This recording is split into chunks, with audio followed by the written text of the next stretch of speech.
Heavy posing. Oh my gosh. I've finally got some of these, they're like guardrails for when I have my doors off. Mm-hmm. And I honestly love that I'm with an engineer because I'm like, okay, you're home. Let's take the doors off and let's put the mirrors on because I finally got my mirrors came in. Yeah. So like, let's do this. And he's like, all right. You'll have to tell me what kind of mirrors you got because the ones I've always gotten don't work. Really? Yeah. So I just got like some square ones from Quadratech. Okay. So hopefully I can put a commercial in for Quadratech. But Quadratech. Yeah. But no. What I really would love to hear though, I mean, this is like everything about this is awesome, but you actually went through. Did you ever think from your accident that you would be able to be where you are right now?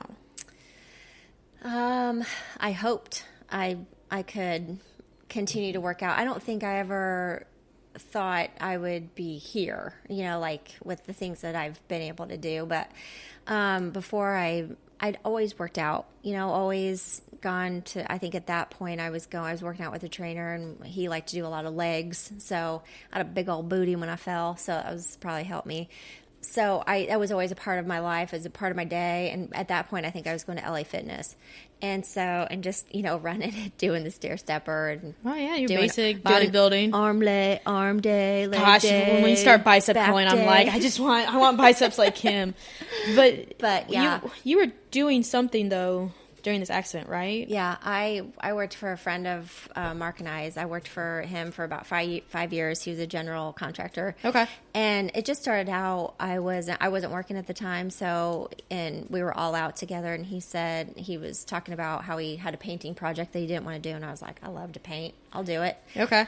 So that's how it started. And then he started teaching me how to tile and how to rehab stuff and how to demolish things and put them back together and all that kind of stuff. So that day we were working in an apartment building. The guy that owned it would have him come in and rehab apartments as people would move out. Yeah. So like get them, refurbish and put in new counters and new bathrooms and all that kind of stuff. For sure.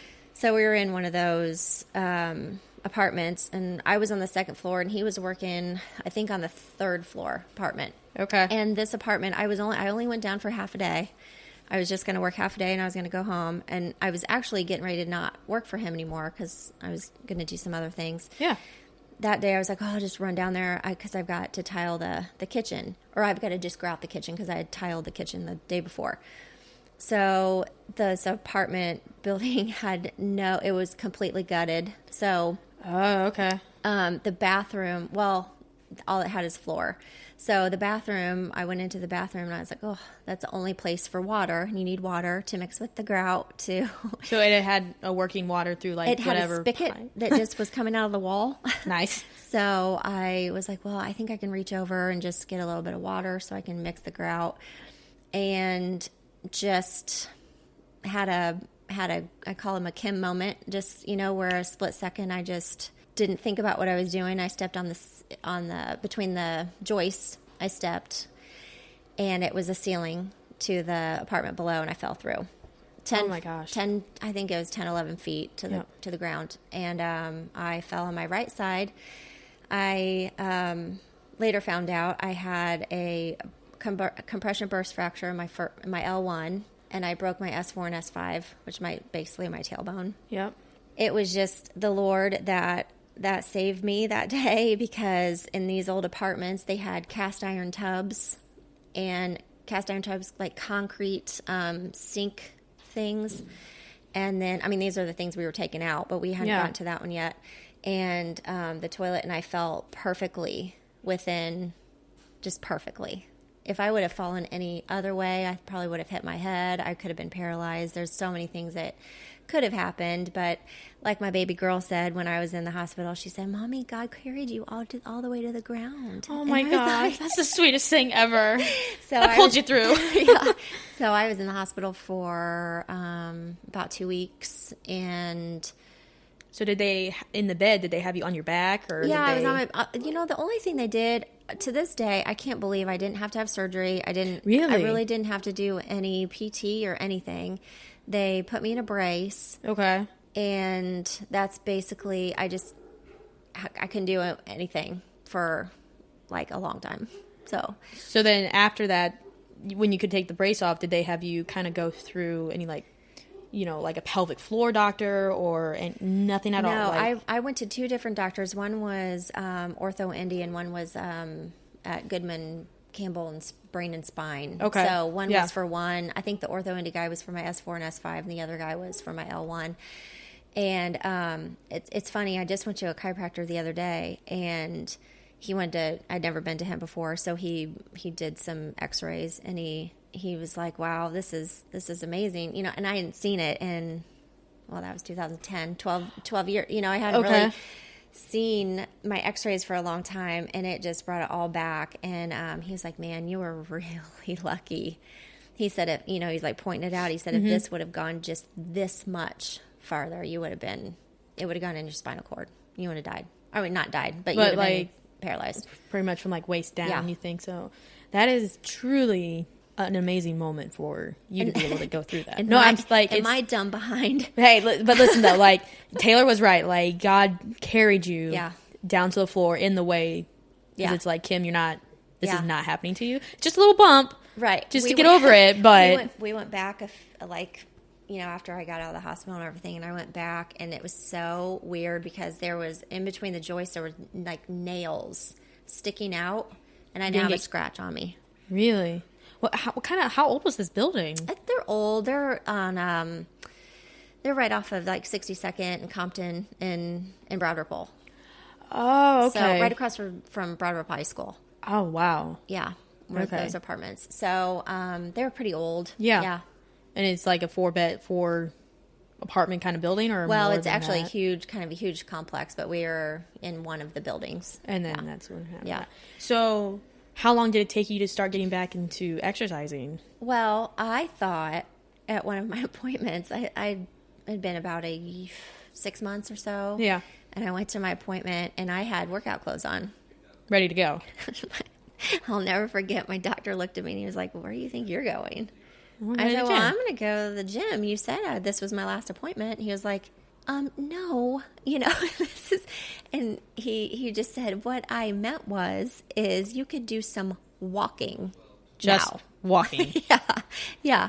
And I was like, "No, man, I was ready to go. It's been 6 months. I was going to," he was like, no, walking. And he said, "I would rather you not walk on the treadmill because really, if you fell or, whatever." And so I was really super bummed. So I don't think I got back to the gym really a year and a half, maybe. How was that for you? It was slow. Like, did you kind of go through a dark side mentally, or just... Oh, I probably did. I don't know how deeply I want to get into this, but what I'll say is during that time, Mark and I were also having some problems in our marriage. And, I think that when you go through stuff like that, it is an amazing blessing sometimes, if you can look at it that way. Because going through that, I looked at him and the care that he gave to me all of those months, and all of the stuff he had to put up with me, like my mental, hi, Jaxie. Okay. My mental state and all that kind of stuff, he dealt with a lot. And I looked at him one day and I said, "You really do love me, don't you?" And so, I mean, I could be mad about that, and I could be upset about everything that I went through, through that. But I totally look at it as a blessing. And when I get down on myself in the gym, even to this day, I have to remind myself, dude, you could just not even be here at all. Like, you could have died that day, or you could have really seriously impaired yourself. So I try. I know I'm my worst critic. I'm the hardest on myself, but I try to remember that sometimes when I'm not performing like everybody else is, or, my age is catching up with me. Oh, please don't even bring up your age, because I guarantee you, if somebody saw you, they wouldn't even guess that's your age. But I totally agree with you that some of our darkest moments can pull us back from the present and remind us, you have a blessing that's happening, not a darkness coming over you. Right. And I really support you in that, because it's like I don't know if, where if you weren't in my life right now, I'd be like, who I gotta look up to? maybe if people see me and like I'm throwing a fit in the gym, maybe they can just remind me of this. Like, hey Kim, it's a hard thing to remember. Do you remember what happened 12 years ago? Thank you for saying that. I love being in your life. I love you, Angie. Yeah, very much. You're just like another daughter to me. A little bit older, but Yeah, a little bit older. I could still be your mom. Oh my gosh, you know what? I think it was awesome after Winter Rendezvous. Yeah.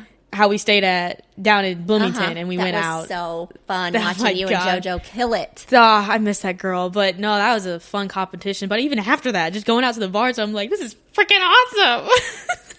Yeah, but all of us were like, oh man, it's like 10 o'clock. We need to go to bed. You think we ought to go to bed? No, but I'm like, wait, you guys worked out. I didn't. I mean, I can stay out a little later. You worked out with us. You were mentally. I think sometimes sweating with you. Oh my gosh! I think sometimes watching it, you're just like on the edge of the chair, and you're just like, pick it up, throw it up. Like, what are you doing? Like, watching you two lift all that weight was, oh my gosh. I was like, I've got such strong friends. Oh my gosh! I think what tends to happen a lot with like women sometimes is they don't realize, like, if you're supportive with each other, it's gonna make the day 10 times better than like, yep. Well, shit, she got more than me. Like, I've never.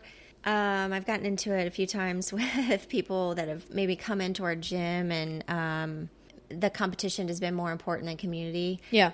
I think our gym has always been community, and it's always been love for each other, and we support each other, and we truly get in the ditch, with each other. And I think that's another reason why I've stuck with CrossFit for so long, is because, I mean, the people, you guys are like my best friends. I mean, you're my family when I go through stuff, and I just want to be with you guys. Like, I want to hang out, and I want to sweat and like, throw things around together. And I just think that our community is really super special, and I hope we keep it that way. Yeah, I very much agree with you. That's how I felt when I first walked in after that competition. Yeah.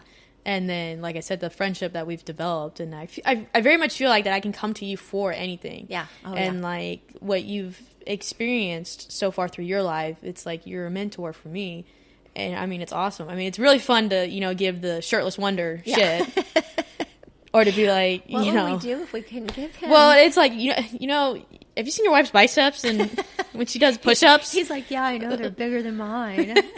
But, I mean, yes, you two are competitive, but how long have you guys been married, actually? This year it'll be 24 years. 24 years. Mm-hmm. We've been together 27. Okay, so you dated for 3 years, Yep. and then he popped the question. Yep. So how did you guys meet? We met at IU.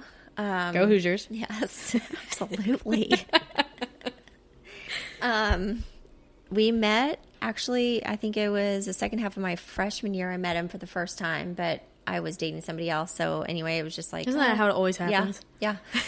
And so exactly a year later, I moved in just a couple doors down from him. My best friend had already lived in the apartment complex, and they lived like 2 doors down from them. And I moved in that summer, and I was like, oh. Like, you recognize? Yeah. I didn't really like him at first. Whoops. Yeah. I went to a couple parties before I moved in, and I was like, oh, I don't like that guy. That guy's a complete jerk. Yeah? Yeah. I think I said more strongly worded things about him. But anyway, and then I moved in. But now you love him to this day. Yes. Then I moved in, and we just became really good friends. I don't even think we were interested in each other. Well, he said he was from the first day. And that's when I knew. We were really good friends, really good buddies. He got me through a breakup, and it was soon after that. I mean, we both kind of were like, oh. He told me at a party one night. He said, "I just really like you." And I was like, "Well, that's really funny because I really like you too." That's such high school. I know. Hey, I like you. Dude. Check yes or no. And all of his friends that were around him, like, "Don't tell her, man. Don't do it. You're drunk." Oh, he was, yeah. Okay. And, yeah, but hey, drunk words are sober thoughts. You know, that's what I've always thought. So. And so we just, we went to a wedding together. His cousin got married, so his mom, it's so funny. Wait, that's where you met his parents? Yeah. Okay. So his mom, he was in his cousin's wedding, and his mom was like, oh, I've been hearing about this special girl. You want to invite her to the wedding? And Mark was like, no, having her around you crazy people.